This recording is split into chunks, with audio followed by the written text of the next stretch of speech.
Well, it's a big pleasure to be in front of you today. Talk to you for 30 minutes about innovative business models. What is your business model and where can I drive my business model to make more sustainable impact, not only for me as a company, but also impact into the world and the people that live in the world. And in this 30 minutes, I want to do three things with you. Number one is, what is a business model actually about? Number two, we'll talk about what makes a business model innovative. And number three, I want to give you some best practices. If you are thinking of changing your business model in your company or the companies you work with or for, what are the kind of dimensions you can consider to work on business models and optimize them? So let me start with what is the business model, okay? And to start that conversation, have a look at this chart. Something has happened, right, in the last few years, is the number of unicorns that are coming out of the big head of Silicon Valley. Unicorns are doing something different in this world. And to link it back to what I'm talking about, each of these unicorns have a very different business model than the industry players that they are disrupting, right? If you think of Spotify, they have a very different business model than Sony Entertainment had. Or Airbnb has a very different business model than the Marriott International has, and with very different growth potentials. So that's what I want to talk about. Why is that happening? And one thing that we need to understand is that there is an economic change happening in the world right now that is underpinning all these new unicorns to establish themselves. And we call that the experience economy. If you think of it in a historical perspective, we started off, for a million years, we were in an agricultural business, we were trading commodities. I give you some hay, you give me your cow. But something is changing.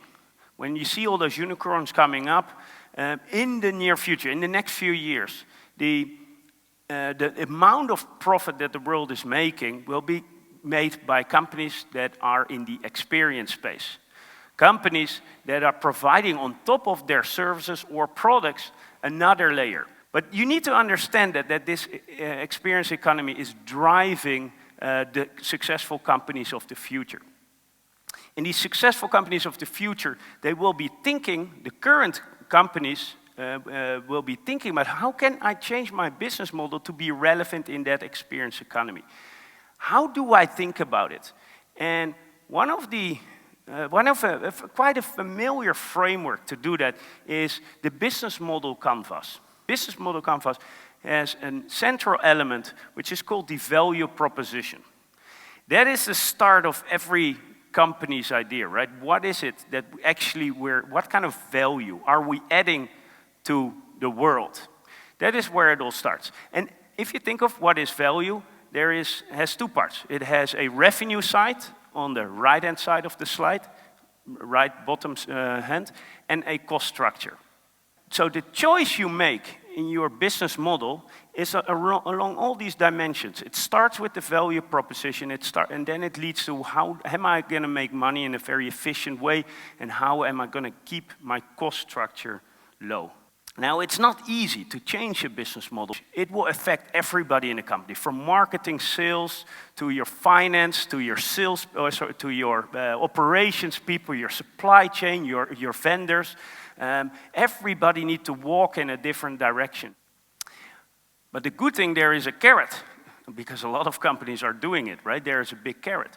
Because if you think about not only the risk and effort axis, but you start to include what kind of value can this unlock for your company, then that same research will show that business model transformation will have a much higher impact for your long-term future on your business than if you think about an IT transformation or a business process transformation. Now let's talk now about what makes those business models disruptive. Somehow the rules have changed. Imagine you are in this business, you're making drills. Is it really what customers want? Do they care about the power or the number of rotations? They don't want to buy a drill, if you think about it. What they want to buy is a 1/4-inch hole. Hold on, if you ask that question in the boardroom, how can we provide 1/4-inch holes to our customers? That would change your whole business concept, right? Suddenly you're not thinking about the drill anymore. You're thinking about, how can we make this happen for our customers? How can we create an experience around that drill and make the drill much less top in the center of our business, but we're going to put the customer in the center of our business. But this is the kind of realization that boardrooms need to get to change the way they run their business. What are those new business models? It's really outcome-based business models. Don't think about the drill, but think about the whole. And IBM has mastered it, and many other companies. Spotify really is in the digitization of music in their case, but there are many cases like that. And then shared economy, Airbnb and Uber.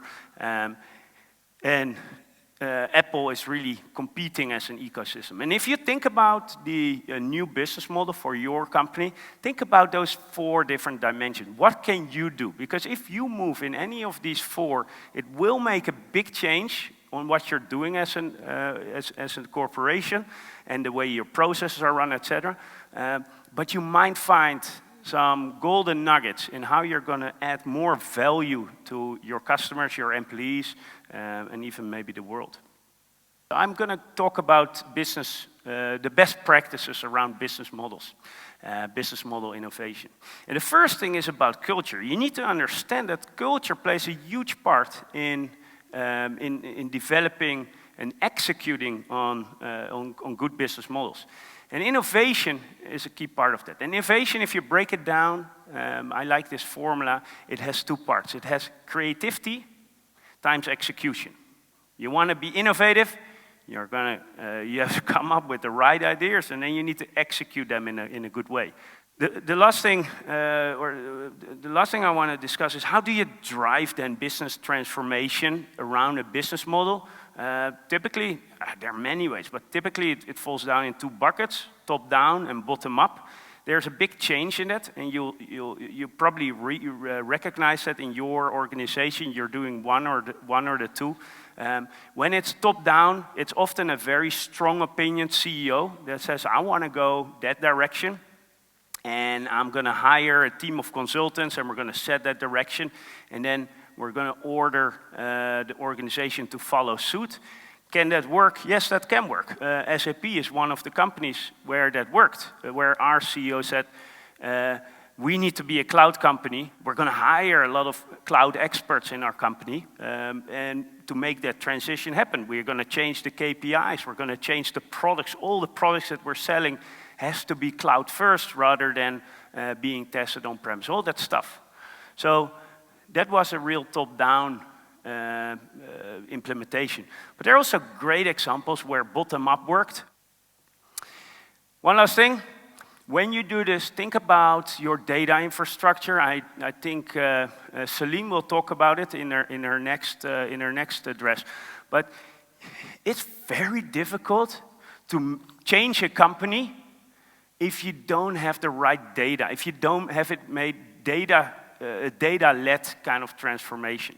And can we measure them in a very coherent way so that we know we're going in the right direction at any moment in time? Is our business model being adopted by the market? Is our business model being adopted by our employees? Is our business model being adopted by the vendors that we work with or the ecosystem that we play with? 3 takeaways. Is this a good time in the history of the world to think about business model innovation? Yes, it is. Number 2, what kind of culture will support this business model, and what kind of culture do I need to drive to in my company? And number 3, really think about the data layer as well of your transformation, or otherwise it stands a chance of failure. And with that, thank you, ladies and gentlemen. I thank you for your attention.